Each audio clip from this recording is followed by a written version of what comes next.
नमस्कार. पाठीमागील भागामध्ये श्री महालक्ष्मी मंदिराची माहिती पाहिली होती.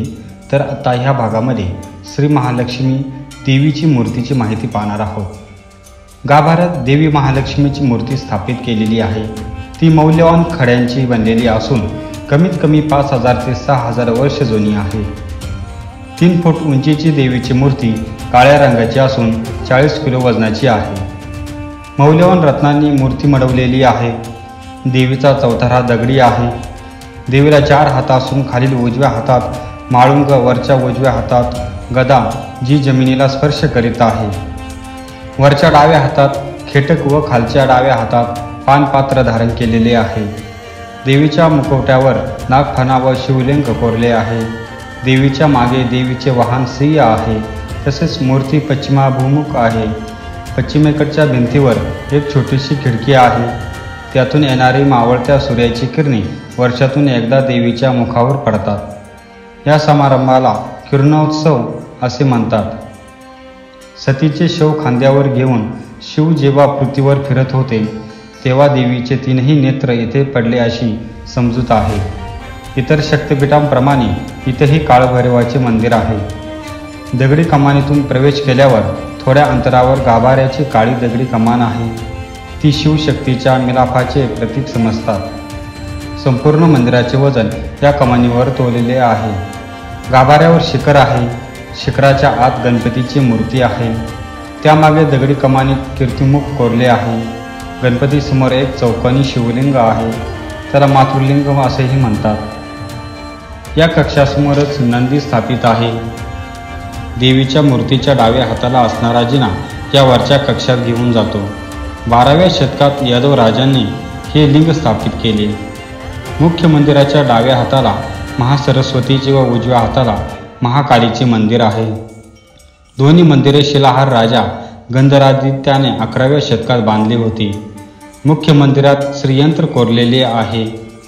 तसेच तिन्ही गाभाऱ्यांच्या बाह्य भिंतीवर कोरीव काम आहे. त्यावर भूमितीय व फुलांच्या आकृत्या आहेत. तसेच सूरसुंदरी व नृत्य अप्सरा यांची 64 शिल्पे असणारे अनेक कोनाडे आहेत. त्यांना 64 योगिनी असेही म्हटले जाते.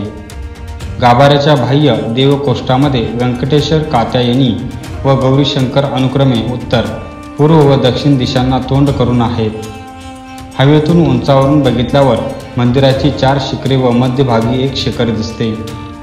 पूर्वेकडच्या सर्वात उंच शिखराखाली देवी महालक्ष्मीचा गाभारा आहे. सर्व 5 घुमट अलीकडच्या काळात बांधलेले आहेत. त्यांची विमाने पिरामिडसारखी आहेत. मंदिर परिसरात काशी व मनकर्णिका नावाची 2 तळीये होती. मनकर्णिका तलावाजवळ उद्यान विकसित केले आहे. पूर्व प्रवेशद्वाराजवळ सुंदर कोरीवकाम केलेले अष्टकोनी आकारातले शेषशायी विष्णूंचे मंदिर आहे. त्यांच्या छतावर फुलांचे कोरीव काम केले आहे.